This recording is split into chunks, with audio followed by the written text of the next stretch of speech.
পড়াশোনা বাংলা চ্যানেলে তোমাদের সকলকে স্বাগত। অঙ্গনওয়াড়ি কর্মী এবং সহায়িকার জন্য যারা প্রিপারেশন করছো তাদের জন্য আবারও ক্লাস নিয়ে চলে এসেছি। তো এখানে আমরা সাধারণ জ্ঞান নিয়ে ডিসকাস করছি। তোমরা সকলেই জানো যে সাধারণ জ্ঞান থেকে তোমাদের 20 মার্কস কিন্তু এখান থেকে এই টপিকটা থেকে সাধারণ জ্ঞান এই টপিকটা থেকে আসে। তো ভালো করে তোমাদেরকে সাধারণ জ্ঞান টপিকটা সম্পর্কে পড়তে হবে। তো দেখতে পাচ্ছ আমাদের এটা 9 নম্বর ক্লাস। এর আগে কিন্তু আমরা 8খানা ক্লাস করে নিয়েছি এবং আমরা এখানে 25টা করে কোশ্চেন ডিসকাস করি। তো 8 25 200 মতো কোশ্চেন আমাদের কিন্তু আগের 8টা ক্লাসে ডিসকাস করা হয়ে গেছে। যারা দেখোনি আগের ক্লাসগুলো অবশ্যই তাদেরকে বলবো যে এই ভিডিও ডেসক্রিপশন বক্সে লিঙ্ক দেওয়া আছে বা চ্যানেলের প্লেলিস্ট করে দেওয়া আছে, সেখান থেকে তোমরা প্রিভিয়াস ক্লাসগুলো একবার দেখে আসতে পারো। তো চলো আজকে আবারও 25খানা কোশ্চেন নিয়ে চলে এসেছি তোমাদের সাধারণ জ্ঞান থেকে। চলো এক এক করে দেখে নেবো কোশ্চেনগুলো কী আছে। তো দেখো আমরা চলে এসেছি একদম প্রথম কোশ্চেনে। প্রথম কোশ্চেন আমাদের 1 নম্বর কোশ্চেন আজকের ক্লাসের, বলছে ভারতীয় রেল ও টেলিগ্রাফ ব্যবস্থা কার আমলে চালু হয়? তোমাদের অপশান হচ্ছে Lord Cornwallis, Lord Ripon, Lord Canning নাকি লর্ড ডালহৌসি। ভারতীয় রেল ও টেলিগ্রাফ ব্যবস্থা কার আমলে চালু হয়? তো সঠিক উত্তর কি হয়ে যাবে? সঠিক উত্তর হয়ে যাবে অপশান ডি, লর্ড ডালহৌসির আমলে এটা চালু হয়। অপশান ডি হয়ে যাবে এটা সঠিক উত্তর। ঠিক আছে, চলো পরবর্তী কোশ্চেন দেখো। পরবর্তী কোশ্চেন 2 নম্বর কোশ্চেন, কোন দেশকে সোনালী আঁশের দেশ বলা হয়? সোনালী আঁশের দেশ বলা হয় কোন দেশকে? বাংলাদেশ, জাপান, ভারত নাকি স্কটল্যান্ড? কোন দেশকে সোনালী আঁশের দেশ বলা হয়? তো সঠিক উত্তর কি হয়ে যাবে? সঠিক উত্তর হয়ে যাবে আমাদের বাংলাদেশকে সোনালী আঁশের দেশ বলা হয়। অপশান এ হয়ে যাবে সঠিক উত্তর। ওকে, চলো পরবর্তী কোশ্চেন দেখো। 3 নম্বর কোশ্চেন আমাদের আজকের ক্লাসের, বলছে যে ভারতে ইউরোপীয়রা কোথায় তাদের বসতি গড়ে তোলে? কোচি, সুরাট, পশ্চিমবঙ্গ নাকি চেন্নাই?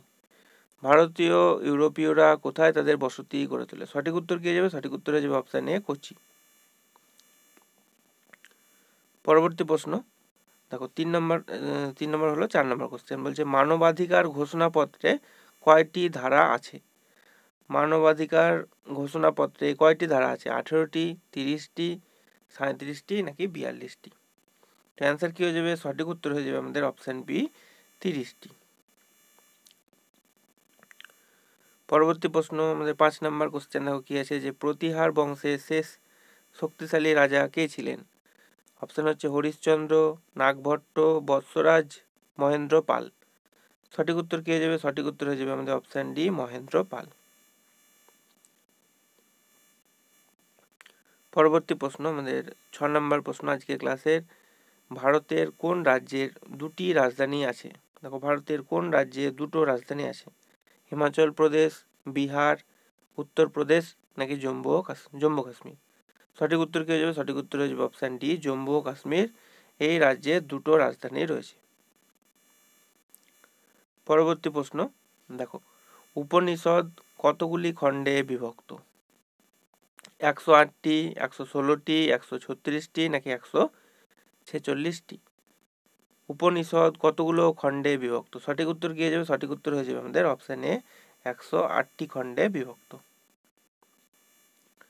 পরবর্তী প্রশ্ন বিজ্ঞান থেকে দেখো, সরল কোষ বা ভোল্টীয় কোষ কে আবিষ্কার করেন? সরল কোষ বা ভোল্টীয় কোষ কে আবিষ্কার করেন? অপশান হচ্ছে ভোল্ট, উইলিয়াম গিলবার্ট, নিউটন, এদের মধ্যে কেউই নয়।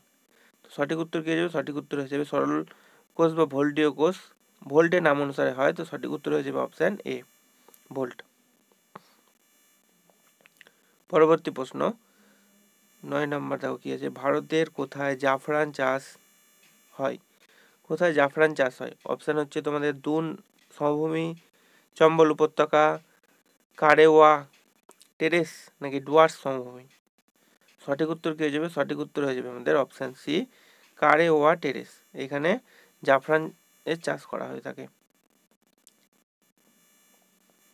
পরবর্তী প্রশ্ন দেখো, জগদীশ চন্দ্র বসু কোন যন্ত্র আবিষ্কার করেন? দেখো জগদীশ চন্দ্র বসু কোন যন্ত্র আবিষ্কার করেন? এটা মনে হয় অপশান দরকার হবে না, সকলেই পারবা। ক্যালোরিমিটার, কেসকোগ্রাফ, কার্ডিওগ্রাফ নাকি অল্টিমিটার? জগদীশ চন্দ্র বসু কোন যন্ত্র আবিষ্কার করেন? সঠিক উত্তর কি হয়ে যাবে? সঠিক উত্তর হয়ে যাবে কেসকোগ্রাফ যন্ত্র আবিষ্কার করেছিলেন। অপশান বি হয়ে যাবে এটা সঠিক উত্তর। দেখো পরবর্তী প্রশ্ন আমরা যাব। পরবর্তী কোশ্চেন আমাদের 11 নম্বর কোশ্চেন কি আছে, যে অলকানন্দা ও মন্দাকিনী নদী দুটির সংযোগস্থল হলো? এলাহাবাদ, রুদ্রপ্রয়াগ, তিরুপতি নাকি কোনোটি নয়? তো সঠিক উত্তর কি হয়ে যাবে? অলকানন্দা আর মন্দাকিনী নদী দুটো সংযোগস্থল হচ্ছে রুদ্রপ্রয়াগ। অপশন বি হয়ে যাবে আমাদের এটা সঠিক উত্তর। পরবর্তী প্রশ্ন আমাদের 12 নম্বর আজকের ক্লাসের, অমৃতসরের স্বর্ণ মন্দির তৈরি করার জন্য কোন মোগল সম্রাট শিখদের জমি দিয়েছিলেন? অমৃতসরের স্বর্ণ মন্দির তৈরি করার জন্য কোন মোগল সম্রাট শিখদের জমি দিয়েছিলেন? হুমায়ুন, আকবর, শাহজাহান নাকি কেউই নয়? সঠিক উত্তর কি হয়ে যাবে? সঠিক উত্তর হয়ে যাবে অপশন বি, আকবর। পরবর্তী প্রশ্ন 13 নম্বর, দেখো কি আছে, 2019 সালের বিশ্বকাপ ক্রিকেট কোন দেশে অনুষ্ঠিত হবে? মানে এটা যেহেতু পুরনো কোশ্চেন, এটা কোন দেশে অনুষ্ঠিত হয়েছিল হতো। 2019 সালে ক্রিকেট বিশ্বকাপ কোন দেশে অনুষ্ঠিত হয়েছিল? ইংল্যান্ড, পাকিস্তান, ভারত নাকি দক্ষিণ আফ্রিকা? সঠিক উত্তর কি হয়ে যাবে? সঠিক উত্তর হয়ে যাবে এটা ইংল্যান্ডে অনুষ্ঠিত হয়েছিল। অপশন এই হয়ে যাবে সঠিক উত্তর। পরবর্তী প্রশ্ন দেখো, বুলন্দ দরওয়াজা ভারতের কোন রাজ্যে এটা অবস্থিত? বুলন্দ দরওয়াজা দিল্লি, উত্তরপ্রদেশ, মধ্যপ্রদেশ নাকি রাজস্থান? সঠিক উত্তর কি হয়ে যাবে? সঠিক উত্তর হয়ে যাবে আমাদের অপশন বি, উত্তরপ্রদেশে এটা, উত্তরপ্রদেশ রাজ্যে এটা অবস্থিত। ঠিক আছে, দেখো এর সাথে তোমরা এবার কি মনে রাখবে, বুলন্দ দরওয়াজা রিলেটেড কিছু এক্সট্রা ডিটেলস, যে বুলন্দ দরওয়াজা ভারতের একটি ঐতিহাসিক স্থাপত্য। বিশ্বের উচ্চতম এই দরজা ভারতের উত্তরপ্রদেশ রাজ্যের ফতেপুর সিক্রিতে অবস্থিত। তাহলে দেখো উত্তরপ্রদেশ আমাদের অ্যান্সার হয়ে গেল। এবার অনেক জায়গায় কোশ্চেনে থাকে যে এটা উত্তরপ্রদেশের কোথায়, ফতেপুর সিক্রি হয়তো তোমাকে অপশানে দিয়ে দেবে, তখন এটাও জেনে রাখতে হবে যে বুলন্দ দরওয়াজা হচ্ছে বিশ্বের উচ্চতম একটা দরজা, যেটা উত্তরপ্রদেশ রাজ্যের ফতেপুর সিক্রিতে অবস্থিত। 1601 খ্রিস্টাব্দে মুঘল সম্রাট আকবর এটি তৈরি করেন। এটাও মনে রাখতে হবে। তাহলে অনেক জায়গায় অনেক সময় কোশ্চেন আছে এটা কে তৈরি করেছিল, তাহলে আকবর। আগ্রা থেকে 43 কিমি দূরে অবস্থিত ফতেপুর সিক্রি মহলের প্রবেশের এটি হচ্ছে মূল দ্বার। ঠিক আছে, আচ্ছা এর সাথে মনে রাখবে যে অপর দ্বারটির নাম হচ্ছে বাদশাহী দরওয়াজা। ঠিক আছে, অপর যে দ্বার আছে আর একটা, সেটার নাম হচ্ছে তোমার, এর আর একটা নামও বলতে পারো যে বাদশাহী দরওয়াজা, এটাও মনে রাখবে। চলো পরবর্তী কোশ্চেনে চলে আসছি। পরবর্তী কোশ্চেন আমাদের 15 নম্বর, ভারতে গম গবেষণা কেন্দ্র কোথায় রয়েছে বা আছে? পুসাই, দেরাদুনে, মাদুরাইতে নাকি জয়পুরে? গম গবেষণা কেন্দ্র কোথায় রয়েছে? সঠিক উত্তর হয়ে যাবে অপশান এ, পুসাই রয়েছে। অপশান এ হয়ে যাবে সঠিক উত্তর। চলো পরবর্তী প্রশ্ন, ইম্ফল কোন রাজ্যের রাজধানী? অরুণাচল প্রদেশ, মণিপুর, নাগাল্যান্ড নাকি ত্রিপুরা? তো সঠিক উত্তর কি হয়ে যাবে? সঠিক উত্তর হয়ে যাবে মণিপুর। অপশান বি হয়ে যাবে এটা সঠিক উত্তর। পরবর্তী প্রশ্ন, নিখিল ব্যানার্জি কোন বিষয়ে বিখ্যাত ছিল? দেখো চিত্রকর, সেতার, সরোদ না তবলা, কোন বিষয়ের জন্য নিখিল ব্যানার্জি বিখ্যাত ছিলেন? সঠিক উত্তর কি হয়ে যাবে? সঠিক উত্তর হয়ে যাবে অপশান বি, সেতারের জন্য তিনি বিখ্যাত ছিলেন। পরবর্তী কোশ্চেন, আকবরের বিখ্যাত সভাসদ তানসেন এর সমাধি কোথায় অবস্থিত? মানে জানতে চাইছে যে তানসেনের সমাধি কোথায় অবস্থিত। অপশান হচ্ছে তোমাদের লাহোর, আগ্রা, দৌলতাবাদ নাকি গোয়ালিয়র? সঠিক উত্তর কি হয়ে যাবে? সঠিক উত্তর হয়ে যাবে অপশান ডি, গোয়ালিয়রে এটা অবস্থিত। পরবর্তী প্রশ্ন, শক্তির অন্তিম রূপ কোনটা? আলো, তাপ, শব্দ নাকি বিদ্যুৎ? তো মনে রাখবে যে শক্তির অন্তিম রূপ হচ্ছে, সর্বশেষ রূপ বা অন্তিম রূপ হচ্ছে তাপ। অপশান বি হয়ে যাবে সঠিক উত্তর।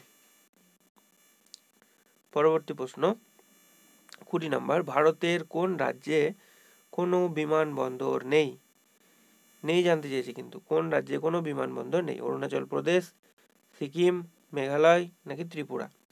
সঠিক উত্তর হয়ে যাবে অপশান সি, মেঘালয় রাজ্যে কোনো বিমানবন্দর নেই। অপশান সি হয়ে যাবে সঠিক উত্তর। পরবর্তী প্রশ্ন 21 নম্বর, ছন্দা গায়েন কোন শৃঙ্গ অভিযানের সময় নিখোঁজ হন? ছন্দা গায়েন কোন শৃঙ্গ অভিযানের সময় নিখোঁজ হন? মাউন্ট এভারেস্ট, মাকালু, অন্নপূর্ণা নাকি কাঞ্চনজঙ্ঘা পশ্চিম দিকটা? সঠিক উত্তর কি হয়ে যাবে? সঠিক উত্তর হয়ে যাবে অপশান ডি, কাঞ্চনজঙ্ঘার পশ্চিম দিকে যখন ছন্দা গায়েন উঠেছিল তখন সেখানে কিন্তু সে নিখোঁজ হয়ে গেছিল। অপশান ডি হয়ে যাবে এটা সঠিক উত্তর। পরবর্তী কোশ্চেন, 22 নাম্বার, তামার গলনাঙ্ক কত? দেখো 1052 degree centigrade, 1083 degree centigrade, 1094 degree centigrade নাকি 1100 ডিগ্রি সেন্টিগ্রেড? সঠিক উত্তর কি হয়ে যাবে? সঠিক উত্তর হয়ে যাবে 1083 ডিগ্রি সেন্টিগ্রেড। পরবর্তী প্রশ্ন দেখো, লবঙ্গ আহরণ করা হয় কোন উদ্ভিদ থেকে? মানে লবঙ্গ পাওয়া যায়, মানে লবঙ্গটা উদ্ভিদের কোন অংশ থেকে? এটা লবঙ্গ আমরা খাই না, অনেকে খাই, তো লবঙ্গটা জানতে চাইছে উদ্ভিদের কোন অংশ? মূল, কাণ্ড, পাতা নাকি ফুলের মুকুল? লবঙ্গটা কি উদ্ভিদের? মূল, কাণ্ড, পাতা নাকি ফুলের মুকুল? তো আমরা সকলেই, অনেকে হয়তো জানো বা অনেকে জানো না, লবঙ্গটা হচ্ছে ফুলের মুকুল। অপশান ডি হয়ে যাবে এটা সঠিক উত্তর। পরবর্তী প্রশ্ন 24 নম্বর, লাক্ষাদ্বীপ কি দ্বারা গঠিত? নিমজ্জিত পর্বত, প্রবাল, লবণাক্ত জলাভূমি নাকি মৃত আগ্নেয়গিরি? অ্যান্সার কি হয়ে যাবে? সঠিক উত্তর হয়ে যাবে প্রবাল দিয়ে গঠিত। অপশান বি হয়ে যাবে সঠিক উত্তর। আজকের ক্লাসে আমাদের লাস্ট কোশ্চেন দেখো, রাজ কাপুর স্মৃতি পুরস্কার কে পেয়েছেন? অনুরাগ বসু বা কে পেয়েছিল? অনুরাগ বসু, মৃণাল সেন, মধুর ভান্ডারকর নাকি করণ জোহর? তো সঠিক উত্তর হয়ে যাবে মধুর ভান্ডারকর, তিনি রাজ কাপুর স্মৃতি পুরস্কার পেয়েছিলেন।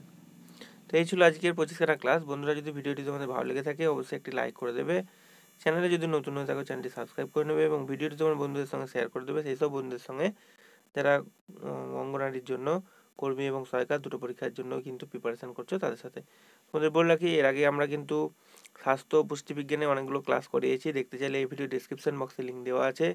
এছাড়া রিসেন্ট তোমাদের যে জেলাগুলোর পরীক্ষা হয়েছে, যেমন বীরভূম, তারপরে তোমার মুর্শিদাবাদ, প্রিভিয়াস ইয়ারের কোশ্চেনগুলো যেগুলো পড়েছিল সেগুলো সব ডিসকাস করে দিয়েছি। তোমরা দেখতে চাইলে এই ভিডিও ডিসক্রিপশন বক্সে লিঙ্ক দেওয়া আছে, সেখানে গিয়ে সেখান থেকে তোমরা প্রিভিয়াস ইয়ার কোশ্চেনগুলো দেখতে পারো, যাতে তোমাদের একটা আইডিয়া হয়ে যাবে যে কীরকম কোশ্চেন আসে। তো এই ছিল আজকের video. Thank you for watching this video.